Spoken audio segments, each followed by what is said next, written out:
Hello friends, स्वागत है आपका एक बार फिर से नए सेशन में। फ्रेंड्स, हम general finance and accounting rule के जो नियम याद कर रहे हैं उसमें हम अध्याय 4 की चर्चा कर रहे हैं, जिसमें हम नियम 42 से लेकर 60 तक के नियम दिए हुए हैं। हमने 42 से लेकर के नियम जो 50 हैं वो याद कर चुके हैं। पहले मैं पिछले नियम हैं जो उनको याद करवाऊँगा आपको, फिर हम आगे की जो नियम है 51 से लेकर के 60 तक उनको याद करेंगे। तो चलिए पहले मैं एक बार रिवाइज करवा देता हूँ पिछले नियम।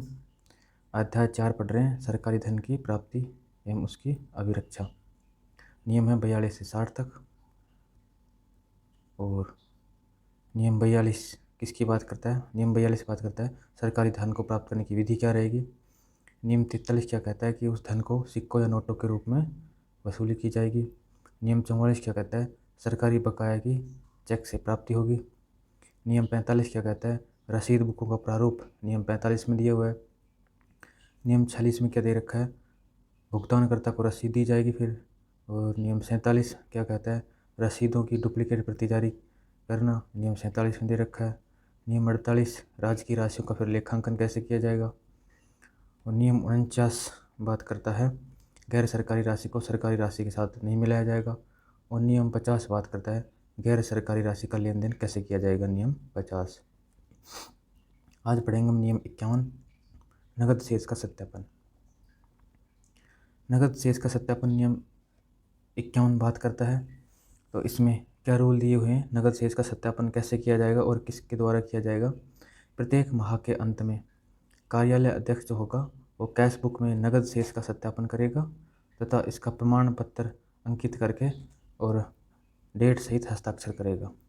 एक बात तो ये दी गई है कि जो प्रत्येक माह के अंत में जो कार्यालय अध्यक्ष होगा वो कैश बुक में जो नगद शेष रहेगा उसका मिलान कर लेगा और उसको प्रमाण सहित हस्ताक्षर कर देगा।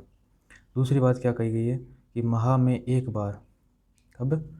माह में एक बार कार्यालय अध्यक्ष रोकड़ पुस्तिका की आकस्मिक जांच करेगा, यानी कभी भी जांच कर सकता है। और नगद शेष का सत्यापन कर वह भी क्या करेगा? डेट सहित अपने हस्ताक्षर करेगा।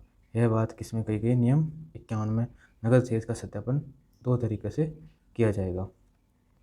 नियम 52 की बात करते हैं, सुरक्षा व्यवस्था। सुरक्षा व्यवस्था से क्या तात्पर्य है? या तो कार्यालय अध्यक्ष या फिर आहरण एवं वितरण अधिकारी जब राशि को बैंक में जमा कराने जाएगा या फिर बैंक से लेके आएगा तो उसकी सुरक्षा की उचित बंदोबस्त करेगा। ठीक है। धन को लाने ले जाने के लिए यह जिम्मेदारी कार्यालय अध्यक्ष और आहरण एवं वितरण अधिकारी की होगी। वह उसकी उचित सुरक्षा में धन को बैंक से लाएंगे ले जाएंगे। ठीक है। दूसरी बात क्या कही गई? चतुर्थ श्रेणी जो कर्मचारी होगा उसको बैंक में राशि लाने ले जाने की अनुमति नहीं होगी, उसको विशेष अनुमति पर ही यह अनुमति दी जा सकती है। तो सुरक्षा व्यवस्था, किसकी सुरक्षा व्यवस्था बात करता है? धन की सुरक्षा व्यवस्था। कैसे ले जाएगा, कैसे लाएगा, उसकी उचित व्यवस्था का प्रबंध करते हुए किसका होता है? कार्यालय अध्यक्ष या फिर आहरण वितरण अधिकारी का। तो नियम 52 इसकी बात करता है। नियम 53, नगद की अभिरक्षा। नगद की अभिरक्षा से क्या तात्पर्य? जो कैश अवेलेबल होगा कोषागार में तो उसकी अभिरक्षा यानी सुरक्षा की जिम्मेदारी किसकी होगी। तो इसमें क्या दे रखा है? कोषागार में या फिर बैंक की अभिरक्षा के अतिरिक्त जो कोई राशि है कार्यालय में रखी हुई है उसकी तिजोरी, उसके लिए एक तिजोरी का प्रबंध किया जाएगा और उस तिजोरी के अलग अलग 2 ताले होंगे। ठीक है फ्रेंड्स, एक तिजोरी का प्रबंध किया जाएगा और उस तिजोरी के अलग अलग 2 ताले होंगे। ठीक है। और प्रत्येक ताले की चाबी अलग अलग व्यक्ति को सौंपी जाएगी। एक बात तो ये कही गई है नगद की अभिरक्षा सुरक्षा करने के लिए। दूसरी बात क्या कही गई है? उसकी डुप्लीकेट चाबियाँ कार्यालय अध्यक्ष द्वारा सील कर ठीक अपने उच्च जो अधिकारी होगा वह उसको डुप्लीकेट चाबियाँ सौंप दी जाएंगी, यानी कि जो ताले होंगे उसकी एक डुप्लीकेट चाबी रखी जाएगी। वो डुप्लीकेट चाबी कार्यालय अध्यक्ष उनको सील करके और अपने से जो उच्चतर अधिकारी होगा उसकी अभिरक्षा में वो चाबियाँ रख दी जाएंगी। और एक इम्पोर्टेंट बात यहाँ पे है कि जो डुप्लीकेट चाबियाँ होंगी उसका रजिस्टर संधारित करने के लिए GA 51 तैयार किया जाएगा, यानी कि डुप्लीकेट चाबियों के लिए एक रजिस्टर होगा जो कि प्रपत्र GA 51 के तहत होगा। ठीक है फ्रेंड्स, तो ये नगद की अभिरक्षा की बात करता है नियम 53। नियम 51 में क्या दे रखा? नगद शेष का सत्यापन कैसे किया जाएगा। नियम 52 सुरक्षा व्यवस्था, बैंक से लाना ले जाना। नियम 53 नगद की अभिरक्षा कैसे कैसे की जाए, नगद की सुरक्षा कैसे की जाएगी। ताले में, तिजोरी में उसकी डुप्लीकेट चाबी रखी जाएंगी, किस किस के पास रहेंगी, ये बात हमने नियम 53 में चलिए नेक्स्ट देखते हैं। नियम 54, कोषागार में या बैंक में राशि जमा कराने के तरीके क्या क्या होंगे। नियम 54 किसकी बात करता है? बैंक में या कोषागार में राशि जमा कराने के तरीके क्या क्या हो सकते हैं भाई? या तो कैश में जमा कराओ, या नकद में, या ई भुगतान कर दो, या ड्राफ्ट से, या बैंक से, या चेक से, पोस्ट से। ये सभी तरीके क्या हैं? बैंक या कोष में राशि जमा कराने के तरीके। नियम 54 किसकी बात करता है? राशि जमा कराने के तरीके। नियम 55, चालानों की प्रतियाँ। दो इम्पोर्टेंट नियम होंगे, मैं पहले इम्पोर्टेंट लगाता जाऊँगा, जो कम इम्पोर्टेंट है आप उसको सिर्फ थोड़ा रैंडमली याद रख सकते हैं।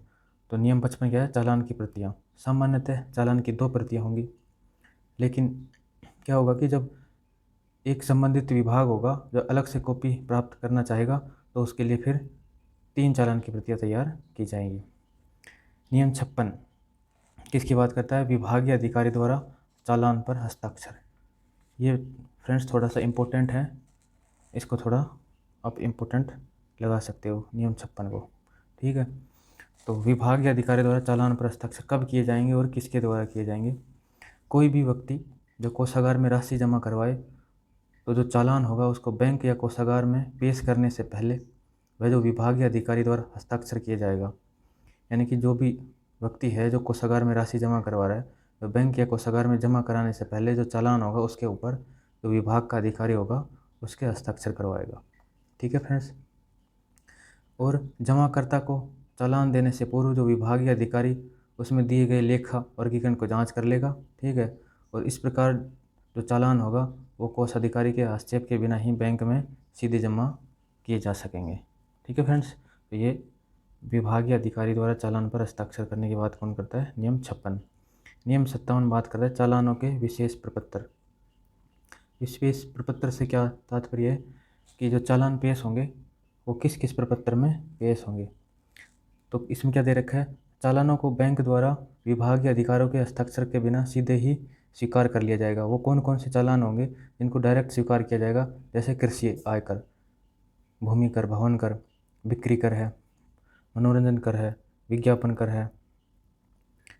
कर है, स्टाम्प ड्यूटी है, पंजीयन शुल्क है, राजस्व, सिंचाई का, ये सभी चालानों के विशेष प्रपत्र हैं जिनको डायरेक्ट स्वीकार किया जा सकेगा। नियम 58, प्राप्तियों का सीधे भुगतान के लिए उपयोग। नियम 58 किसकी बात करता है? प्राप्तियों का सीधे भुगतानों के लिए उपयोग। इतना ज़्यादा इम्पोर्टेंट नियम नहीं है।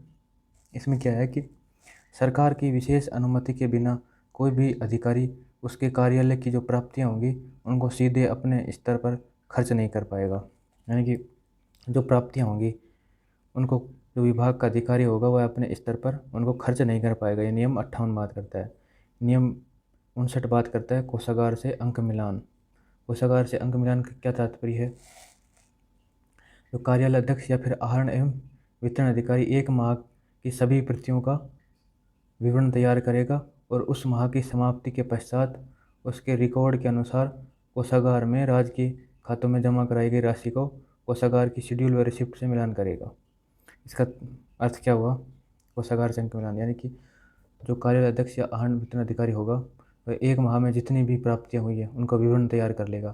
फिर माह के अंत में कोषागार में जो राशि जमा है कराई गई है उसके वो मिलान कर लेगा, ठीक है फ्रेंड्स। तो ये ज़्यादा इंपॉर्टेंट नहीं है, सिर्फ आप ऐसे याद रख सकते हैं कि कोषागार से अंक मिलान नियम बात करता है 59। नियम 60 किसकी बात करता है? खजांची या राशि प्राप्त करने एवं संभालने हेतु अधिकृत व्यक्ति के करते हुए। यानी कि जो कैशियर होगा, राशि प्राप्त करने वाला व्यक्ति होगा, वह उसके क्या क्या करते हुए रहेंगे, ठीक है। तो क्या क्या करते हुए रहेंगे? राशि प्राप्त करेगा, उसकी उचित रसीद दे देगा, कोषागार या बैंक में राशि ले जाएगा, वहाँ से लेके आएगा, ये उसका करते हुए रहेगा। बिल होंगे, वाउचर होंगे या चेक बुक होंगी, उसकी सुरक्षा करना, ये सभी अधिकार किसे होंगे? खजांची के यानी कैशियर के। तो फ्रेंड्स ये नियम थे, आज हमने देखे 51 से लेकर के 60 तक। मैं एक बार फिर से रिपीट करवाता हूँ 51 से लेकर 60 तक के नियम। नियम 51 किसकी बात करता है? गैर सरकारी राशि का लेन देन। 51 बात करता है नगद शेष का सत्यापन। नियम 52 किसकी बात करता है? सुरक्षा व्यवस्था कैसे की जाएगी। नियम 53 नगद की सुरक्षा कैसे की जाएगी। नियम 54 बात करता है कोषागार या बैंक में राशि जमा कराने के तरीके क्या क्या होंगे। नियम 55 बात करता है चालान की प्रतियां कितनी होंगी।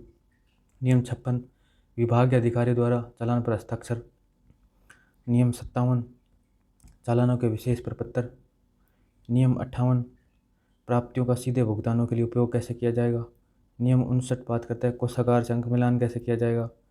और 60 है जो कैशियर होगा, खजांची होगा, उसके क्या क्या कर्तव्य होंगे। तो फ्रेंड्स, अध्याय 4 हमारा समाप्त हो चुका है। अब तक हमने 4 अध्याय समाप्त कर दिए हैं। इसी तरीके से नियम याद कर करके कल हम नए अध्याय शुरू करेंगे 5। फ्रेंड्स, ये क्लास आपको पसंद आ रही है तो आप लाइक और कमेंट ज़रूर करना, और चैनल पर नए हो तो सब्सक्राइब